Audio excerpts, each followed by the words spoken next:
इस हदीस को बयान करने वाले हजरत इमाम जाफर सादिक, इमाम जाफर सादिक फरमाते हैं कि मुझसे मेरे बाप हजरत इमाम बाकिर ने बयान किया। इमाम बाकिर फरमाते हैं मुझसे मेरे वालिद इमाम ज़ैनुल आबिदीन ने बयान किया। इमाम ज़ैनुल आबिदीन फरमाते हैं मुझसे मेरे वालिद हजरत इमाम हुसैन ने बयान किया। इमाम हुसैन फरमाते हैं मुझसे मेरे वालिद हजरत अली करमल्लाहु ताला वजहुल करीम ने बयान किया। और हजरत अली ने फरमाया कि मैंने हुजूर को ये हदीस बयान करते हुए देखा और सुना। हुजूर अलैहिस्सलाम किसी मकाम पर जा रहे हैं और हुजूर के साथ हजरत अबू बकर हैं, हजरत उमर हैं, हजरत उस्मान हैं, हजरत अली मुर्तजा हैं, हजरत तलहा हैं, हजरत जुबैर हैं और हजरत अबू दरदा रजी अल्लाह ताला अन्हु है। रियाजुन नज़र में यह हदीस मौजूद है। मुस्तदरक लिल हाकिम में यह हदीस मौजूद है। हजरत अली फरमाते हैं कि नबी अकरम सल्लल्लाहु अलैहि वसल्लम आगे आगे चल रहे हैं और हम लोग पीछे पीछे चल रहे थे। अचानक एक मकाम पर हजरत अबू दरदा अबू बकर सिद्दीक से आगे हो गए। अबू दरदा की पीठ हजरत अबू बकर के चेहरे के सामने हो गई। किसी और सहाबी ने इसको नोट किया हो कि न नोट किया हो, लेकिन रसूल पाक ने इस मंजर को नोट किया। रसूल पाक ने जलाल के आलम में फरमाया या अबू दरदा अंत तमशी क़ुद्दाम रजुलिन लम ततलुई शम्सु बाद नबिय्यिन अला रजुलिन अफज़ल मिनहु। ऐ अबू दरदा तुम उस आदमी के आगे आगे चल रहे हो कि आज तक ये सूरज अंबिया और मुरसलीन के बाद किसी ऐसे आदमी पर तुलू नहीं हुआ जो उनसे अफजल हो। किस आदमी की तरफ रसूल पाक ने इशारा फरमाया? वो आदमी कोई और नहीं, हजरत अबू बकर सिद्दीक। सुभान अल्लाह। आप अंदाजा लगाए अहले बैत का भी इजमा है कि तमाम अंबिया और मुरसलीन में सबसे अफजल हजरत अबू बकर सिद्दीक हैं। तो अल्हम्दुलिल्लाह हम लोग सहाबा में सबसे अफजल अबू बकर सिद्दीक को मानते हैं, उसके बाद उमर को मानते हैं, उसके बाद उस्मान गनी को मानते हैं, उसके बाद अली मुर्तजा को मानते हैं। जो खिलाफत की तरतीब वही अफजलियत की तरतीब, जो अफजलियत की तरतीब वही खिलाफत की तरतीब। जो खुलफाए सलासा की खिलाफत का इनकार करता है वो हकीकत में सुन्नी नहीं है, अहले सुन्नत से बाहर है। ये वही अकीदा रखता है जो शियों का अकीदा है। अहले सुन्नत का इजमा है इस बात पर कि सबसे अफजल अबू बकर सिद्दीक है, उसके बाद उमर है, उसके बाद उस्मान गनी है, उसके बाद अली मुर्तजा। हम सुन्नी हैं तो हमको सुन्नी वाले अकीदे पर चलना, जो अहले सुन्नत का इजमाई मौक़िफ़ है उस पर हमको चलना। और सुनिए एक बहुत साफ और वाज़ेह हदीस। नबी अकरम सल्लल्लाहु अलैहि वसल्लम की बारगाह में एक शख्स ऊंट बेचने के लिए हुजूर की बारगाह में ऊंट लेकर पहुंचा। हुजूर अलैहिस्सलाम ने उसका ऊंट खरीद लिया, लेकिन दाम नहीं दिया, उधार खरीदा। वो शख्स ऊंट बेचकर जा रहा था, रास्ते में हजरत अली मिले। हजरत अली ने पूछा कहां से आ रहे हो? कहा कि हुजूर की बारगाह से आ रहा हूं। कहा क्या करने गए थे? कहा ऊंट बेचने गए थे। कहा हुजूर ने ऊंट खरीद लिया? कहा सब ऊंट खरीद लिया। कहा हुजूर ने पैसा दिया? कहा पैसा नहीं दिया, हुजूर ने उधार खरीदा है, बाद में पैसा देंगे। हजरत अली ने फरमाया कि हुजूर की खिदमत में जाओ और हुजूर से पूछो या रसूल अल्लाह, अगर आपको कोई हादसा पेश आ गया और आप अचानक दुनिया से रुखसत हो गए तो मेरे ऊंटों का दाम कौन देगा? वो शख्स आया, हुजूर अलैहिस्सलाम से पूछा या रसूल अल्लाह, अगर आपको कोई हादसा पेश आ जाए और अचानक दुनिया से चले जाए तो मेरे ऊंटों की कीमत कौन अदा करेगा? तो हुजूर ने फरमाया अबू बकर सिद्दीक अदा करेगा। वो आदमी पलट कर गया। हजरत अली से फिर मुलाकात हुई। हजरत अली ने पूछा नबी ने क्या जवाब दिया? कहा अबू बकर सिद्दीक अदा करेगा। अली ने फरमाया फिर जाओ नबी से पूछो अगर अबू बकर सिद्दीक को भी कोई हादसा पेश आ गया और अचानक दुनिया से चले गए तो मेरे ऊंटों का दाम कौन देगा।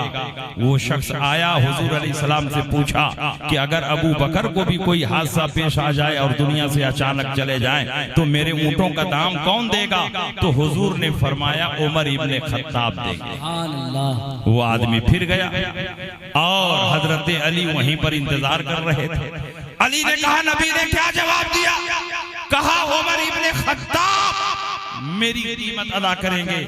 कहा कि जाओ नबी से फिर पूछो कि अगर उमर इब्ने खत्ताब को भी कोई हादसा पेश आ जाए तो मेरे ऊंटों का दाम कौन देगा।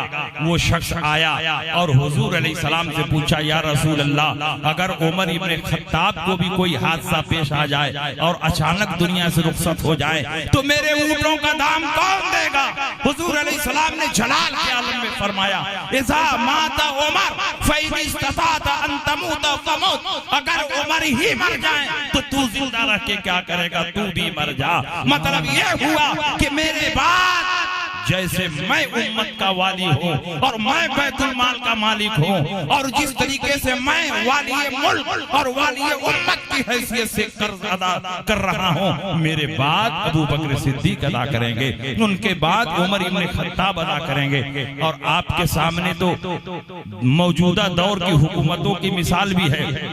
जब कोई हुकूमत वर्ल्ड बैंक से कर्ज लेती है तो वो हुकूमत खत्म भी हो जाती है तो दूसरी हुकूमत आती है वो कर्ज भरती है।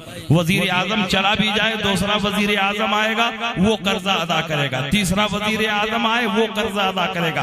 क्योंकि वजीर आजम जाती हैसियत में कर्जा नहीं लेता है बल्कि मुल्क के लिए कर्जा लेता है, वाली मुल्क और वाली सल्तनत की हैसियत से कर्जा लेता है। गोया रसूल पाक ये इशारा फरमा रहे हैं कि जिस तरह मैं वाली मुल्क और वाली सल्तनत हूँ और हर कर्जे की अदायगी मेरे ऊपर लाजिम है, मेरे बाद वाली मुल्क और वाली सल्तनत अबू बकर सिद्दीक होंगे, उनके बाद वाली मुल्क और वाली सल्तनत हजरत उमर इब्ने खत्ताब होंगे। जो काम मैं कर रहा हूँ वो सारा काम अबू बकर करेंगे और अबू बकर के बाद उमर करेंगे। नारे तकबीर, नारे रिसालत, मसलके आला हजरत, नारे तकबीर, नारे रिसालत। अंदाजा लगाइए इन तमाम हदीसों में ये इशारा मिल रहा है कि नहीं कि हुजूर के बाद सबसे अफजल अबू बकर सिद्दीक, उसके बाद उमर हैं, उसके बाद उस्मान गनी हैं, उसके बाद अली मुर्तजा। एक बूढ़ी औरत नबी से मसला पूछने के लिए आई तो हुजूर ने मसला बता दिया। जाने लगे तो हुजूर ने फरमाया जरूरत पड़े तो फिर आना। उसने कहा या रसूल अल्लाह मैं आऊं और आपको ना पाऊं तो किसके पास जाऊं। हुजूर ने फरमाया मेरे पास आओ और ना पाओ तो अबू बकर सिद्दीक के पास चली जाना। उसका मतलब यह हुआ कि नबी जो मजहबी जिम्मेदारियां अदा कर रहे हैं नबी के जाने के बाद वो सारी मजहबी जिम्मेदारियां हजरत अबू बकर सिद्दीक अदा करेंगे। इसीलिए तमाम सहाबा ने मुत्तफिका तौर पर हजरत अबू बकर सिद्दीक के हाथ पर बैत की और उनको खलीफे अव्वल मुंतखब। इस किस्म की हदीसें हम बयान करें तो हदीसें बहुत ज्यादा हैं, लेकिन अल्हम्दुलिल्लाह हम लोग खारिजी नहीं हैं कि सिर्फ सहाबा से मोहब्बत करें और अहले बैत से मोहब्बत न करें, और हम लोग राफिजी भी नहीं हैं कि सिर्फ अहले बैत से मोहब्बत का दम भरें और सहाबे किराम की शान में गुस्ताखियां करें, बल्कि हम लोग सहाबा से भी मोहब्बत करते हैं और अहले बैत से भी मोहब्बत करते हैं। हमारे एक हाथ में सहाबा का दामन है और दूसरे हाथ में अहले बैत का दामन है, क्योंकि सहाबा की मोहब्बत भी ईमान की दलील है और अहले बैत की मोहब्बत भी निजात की दलील है। इसीलिए हम सहाबा से भी मोहब्बत करेंगे और अहले बैत अतहार से भी। और अहले बैत में हजरत अली का मकाम इतना ऊंचा है, इतना ऊंचा है, और हजरत अली के इल्म का दर्जा इतना ऊंचा है कि बड़े बड़े सहाबा हजरत अली करमल्लाहु ताला वजहुल करीम से मसाइल पूछते थे। जहां सहाबे किराम को किसी मसले में दुश्वारी पेश आती और उनको जवाब समझ में नहीं आता तो हजरत अली करमल्लाहु ताला वजहुल करीम की बारगाह में पहुंचते और हजरत अली सबका जवाब देते, क्योंकि अली कोई मामूली इल्म वाले नहीं थे। रसूल पाक ने उनके बारे में फरमाया, अना मदीनतुल इल्म व अलीयुल बाबुहा, मैं शहरे इल्म हूं और अली उसके दरवाजे हैं। अगर नबी का इल्म चाहते हो तो अली की चौखट पे अपनी गर्दन झुकाओ। जब तक शहरे इल्म के दरवाजे पर नहीं आओगे शहर में दाखिल नहीं हो सकते हो। अगर नबी के इल्म तक पहुंचना है तो अली के इल्म तक पहुंचना।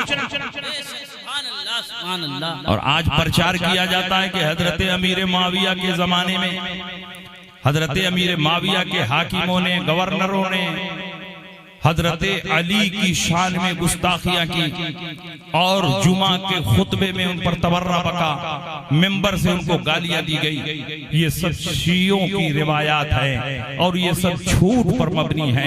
हजरत अमीर माविया सहाबी रसूल है, कोई सहाबी रसूल गाली नहीं दे सकता। जब गाली नहीं दे सकता तो मिंबर से गाली दिलवा कैसे सकता है? इसलिए ये झूठ है, गलत है, बातिल है। हजरत अमीर माविया ने हजरत अली की कभी तौहीन नहीं की है। जंगे सिफ़ीन जरूर हुई है और हजरत अली और हजरत अमीर माविया के फौजियों में लड़ाई हुई, लेकिन ये खतए इज्तिहादी का नसीदा था। लेकिन हजरत अमीर माविया के दिल में जैसे पहले अली का एहतराम था, जंग के बाद भी हजरत अली का एहतराम बाकी रहा। सुभान। और सुनिए, हजरत अमीर माविया के दिल में हजरत अली की इतनी मोहब्बत थी कि आपने अपने दरबार में ऐलान फरमाया, मन अंशा फी मदह अली कमा यलीक़ु बिही आतैतहु बिकुल्लि बैतिन अल्फ दीनार। जो हजरत अली की शान में ऐसा शेर कहे जो उनकी शान के लायक हो, तो मैं एक एक शेर पर 1,000 दीनार अता करूंगा। 1,000 रुपया आप शायर को नहीं दे पाएंगे, लेकिन आज से 1400 साल पहले अमीर माविया ऐलान कर रहे हैं कि मैं 1,000 दीनार अता करूंगा। शायर इकट्ठा हो गए, अली की शान में मनक़बत पढ़ने लगे और अमीर माविया एक एक शेर पर शायरों को 1,000 दीनार सोने का सिक्का अता फरमाते हैं और झूम कर फरमाते, अली अफ़ज़ल मिन्हु, अली तो इससे भी अफजल है। अली अफ़ज़ल मिन्हु, अली इससे भी अफजल है। अली अफ़ज़ल मिन्हु, अली इससे भी अफजल है। अगर अमीर माविया के दिल में अली की नफरत और अदावत होती तो उनकी शान में मुशायरा न करवाते और शायरों को 1,000 दीनार अता न फरमाते। ये इस बात की दलील है कि जंग के बावजूद हजरत अमीर माविया के दिल में हजरत अली की मोहब्बत बाकी थी। नारे तकबीर, नारे रिसालत, मसलके आला हजरत, इश्क मोहब्बत, नारे तकबीर। और सुनिए, जंगे सिफ़ीन के बाद एक ऐसा मसला हजरत अमीर माविया के पास आया कि हजरत अमीर माविया भी उस मसले को हल न कर पाए, जबकि अमीर माविया बहुत इल्म वाले थे। हजरत अमीर माविया मुज्तहिद थे।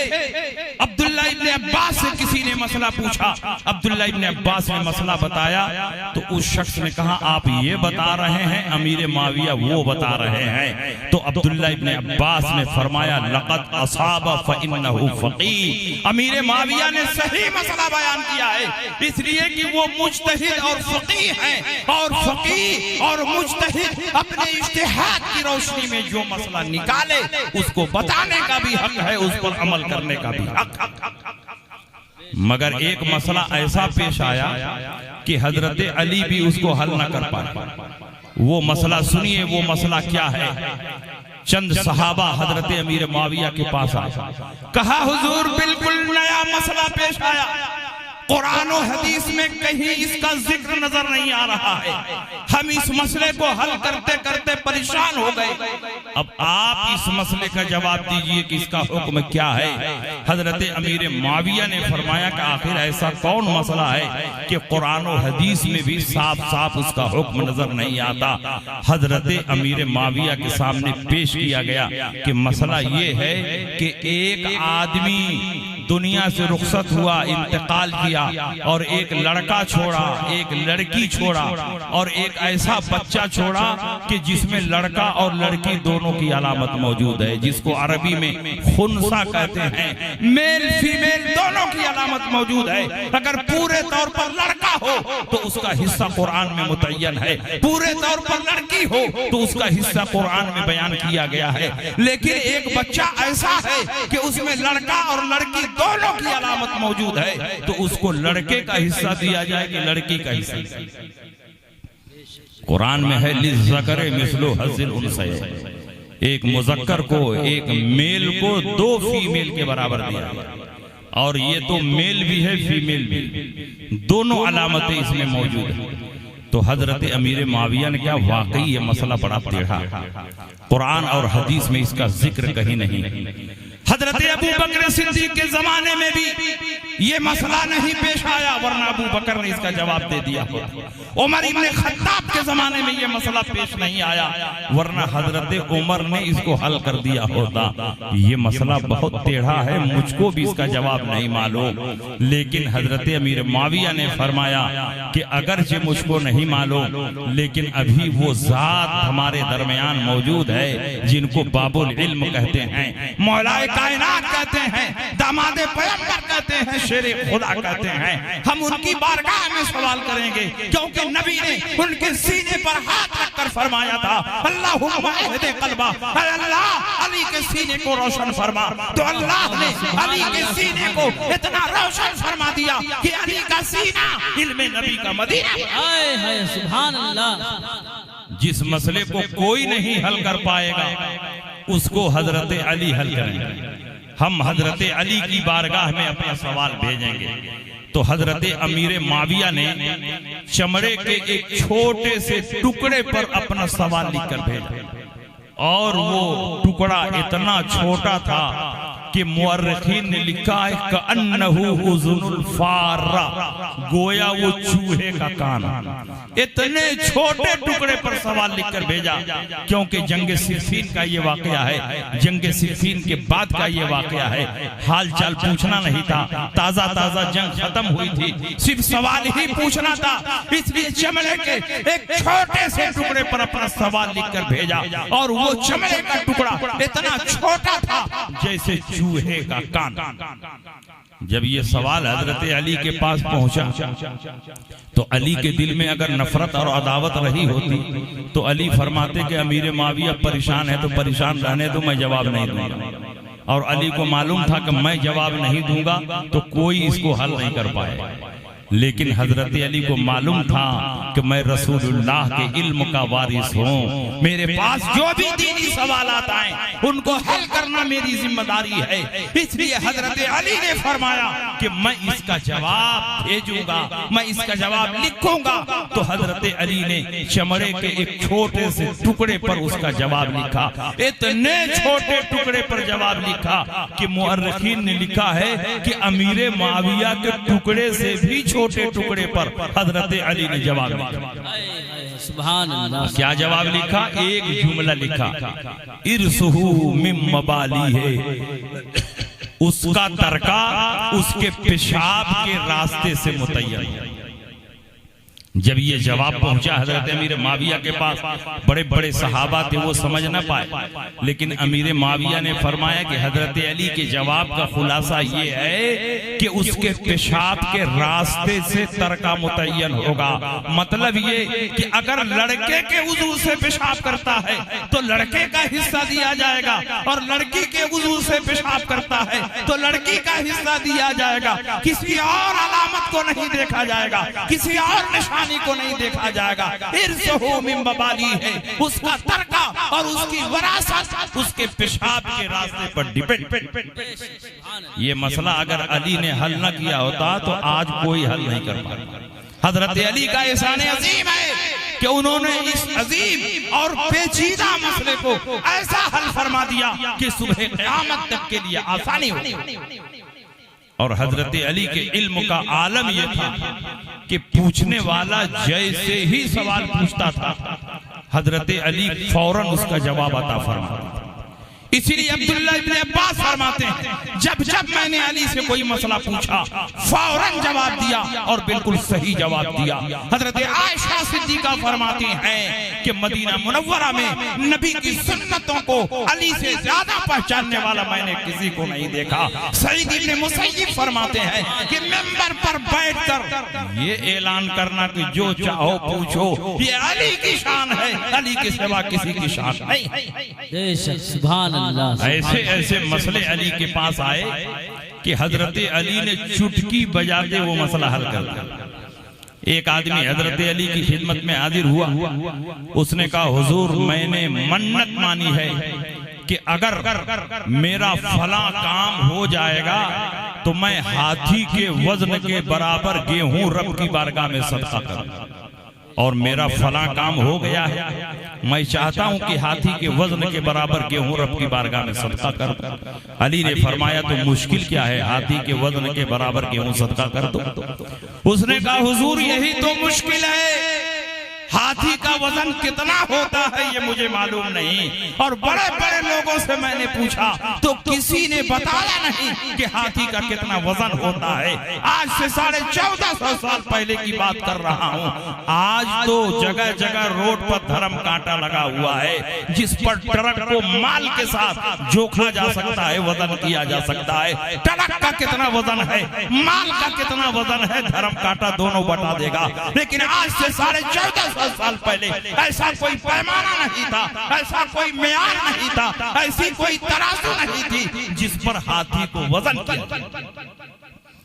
उसने कहा कि मैंने बड़े बड़े सहाबा से पूछा लेकिन किसी ने जवाब नहीं दिया। हजरत अली ने फरमाया कि इसका जवाब आसान है, तुम हाथी को दरिया के किनारे लेकर चलो और एक बड़ी कश्ती पर हाथी को सवार कर दो, और हाथी के वजन से कश्ती पानी में दबेगी। दबते दबते जब कश्ती ठहर जाए तो नीचे देखो पानी की सतह कहां तक पहुंची है, वहां निशान लगा लो। फिर हाथी को उतार दो और कश्ती में गल्ला भरना शुरू करो। भरते रहो भरते रहो भरते रहो, कश्ती दबती रहेगी दबती रहेगी। दबते दबते जब उसी निशान पर पहुंच जाए तो समझ लेना कि हाथी के वजन के बराबर गल्ला हो गया। तकबीर, नारे रिसालत, मसलके आला हजरत, फैजाने आला हजरत, उर्स मीर शाह रहमतुल्लाह अलैह, नारे तकबीर, नारे रिसालत। ये ऐसा इल्म है जो अपनी कोशिश और मेहनत से आदमी हासिल नहीं कर सकता। ये रसूल पाक के दस्ते मुबारक का कमाल है। अली के सीने पर नबी ने अपना हाथ मारा था और अली के सीने पर हाथ मारने का नतीजा ये हुआ। अली फरमाते हैं फमा शक़क़्तु बादो फी क़ज़ाइन बैन इसनैन, जब नबी ने मेरे सीने पर हाथ मार दिया तो उसके बाद जब भी किसी मसले में मैंने फैसला किया तो जर्रा बराबर मुझको कोई कंफ्यूजन नहीं हुआ, कोई शुबहा नहीं हुआ। बड़े से बड़े मसले को मैंने हल कर दिया। और एक मसला और सुनिए, शायद आपके समझ में आ जाए। ये वरासत का मसला है, प्रॉपर्टी की तकसीम का मसला है। जब बाप मर जाता है तो बेटा बेटी बीवी बहन किसको कितना मिलेगा। हजरत अली करमल्लाहु ताला वजहुल करीम घोड़े पर सवार हो रहे थे, एक पांव घोड़े की रकाब में रख चुके थे और दूसरा पांव घोड़े की रकाब में रखने जा रहे थे। उसी बीच में एक औरत रोती हुई आई। इसीलिए इस मसले को मसले रिकाबिया कहते हैं, क्योंकि घोड़े के रिकाब में हजरत अली अपना पांव रख चुके थे। उस औरत ने कहा हुजूर मेरे साथ इंसाफ किया जाए, मेरे साथ आदल किया जाए। मेरा भाई दुनिया से रुखसत हुआ, 600 दीनार छोड़कर गया, लेकिन 600 दीनार में मुझको सिर्फ 1 दीनार दिया जाए। बहन ने कहा कि मेरे साथ इंसाफ किया जाए, मेरा भाई दुनिया से गया और 600 दीनार छोड़कर गया, लेकिन मुझको सिर्फ 1 दीनार दिया जाए। हजरत अली करमल्लाहु ताला वजहुल करीम ने फौरन बता दिया क्या हुक्म है, क्या होना चाहिए। अगर आज के किसी मुफ्ती से पूछा जाए कि फला आदमी मरा है, उसकी वरासत कैसे बटेगी, तो वो पहले पूछेगा कि कितने बेटे हैं, कितनी बेटी है, बीवी है, माँ है कि नहीं है, भाई है कि नहीं है, बहन है कि नहीं है। जब तक पूरा डिटेल उस मुफ्ती के पास लिख कर नहीं दोगे, उस वक्त तक वो वरासत का मसला हल नहीं कर पाएगा।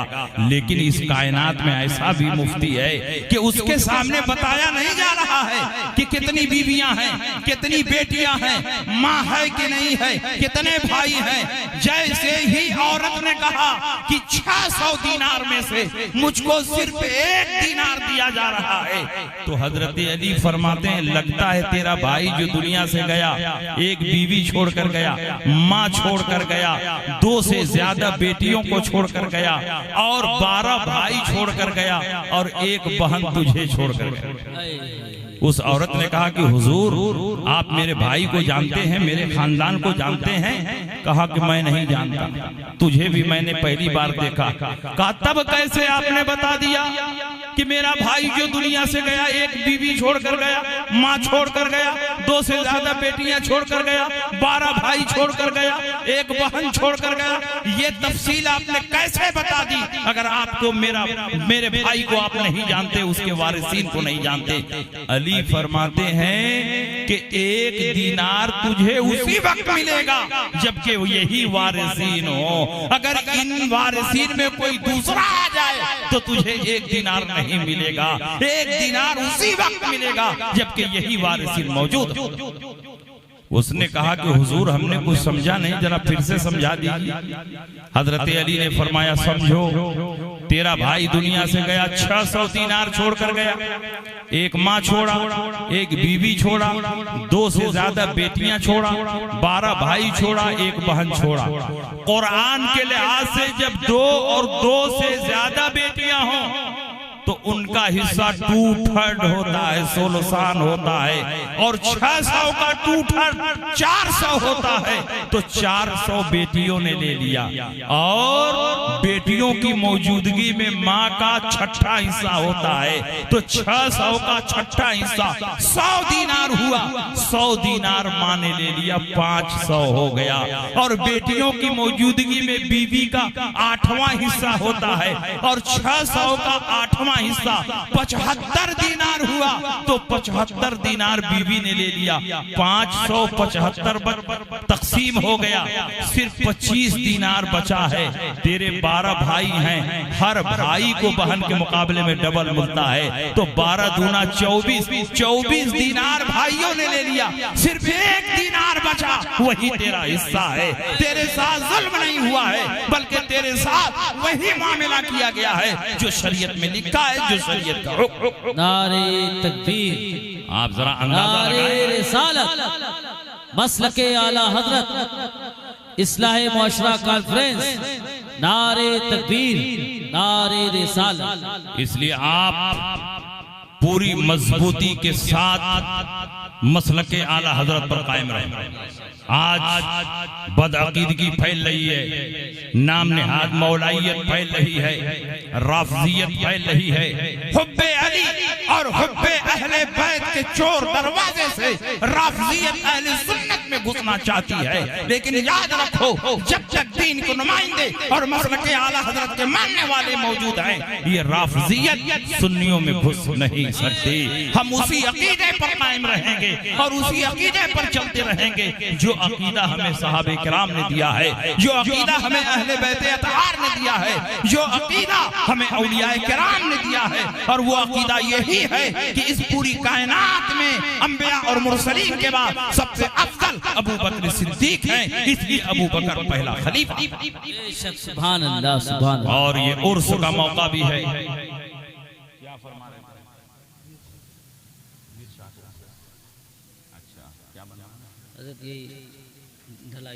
अच्छा, माशाअल्लाह, ये उर्स का भी मौका है। और अल्हम्दुलिल्लाह हम सुन्नी मुसलमान औलियाए किराम से इस कदर जुड़े हुए हैं कि हम नमाज वाले भी हैं और नियाज वाले भी हैं। हम रोजा वाले भी हैं और रौजा वाले भी हैं। सुभान अल्लाह, सुभान अल्लाह। हम अल्लाह की बारगाह में भी सर झुकाते हैं और अहलुल्लाह की चौखट पे भी सर झुकाते हैं। हमारा अल्लाह से भी ताल्लुक है और अहलुल्लाह से भी ताल्लुक है। हम नमाज और न्याज दोनों में से किसी को छोड़ नहीं सकते। हम वक्त पर नमाज भी पढ़ेंगे और जब उर्स का मौका आएगा तो हम बुजुर्गों के रूह को इसाले सवाब भी करेंगे और न्याज भी करेंगे। और जब रमजान का महीना आएगा तो रोजा भी रखेंगे और बुजुर्गों के रोजा की तामीर की बात आएगी तो हम बुजुर्गों का रोजा भी तामीर करेंगे। अल्लाह के एक मुकद्दस वली यहाँ आराम फरमा, जिनके उर्स की महफिल है और छत लगने वाली है। हाफिज फारूक साहब का इशारा हुआ है कि आप हजरात इतना दिल खोल करके कमेटी को दे दें कि छत का काम मुकम्मल हो जाए और फिर उसके बाद चंदा मांगने की जरूरत न पड़े।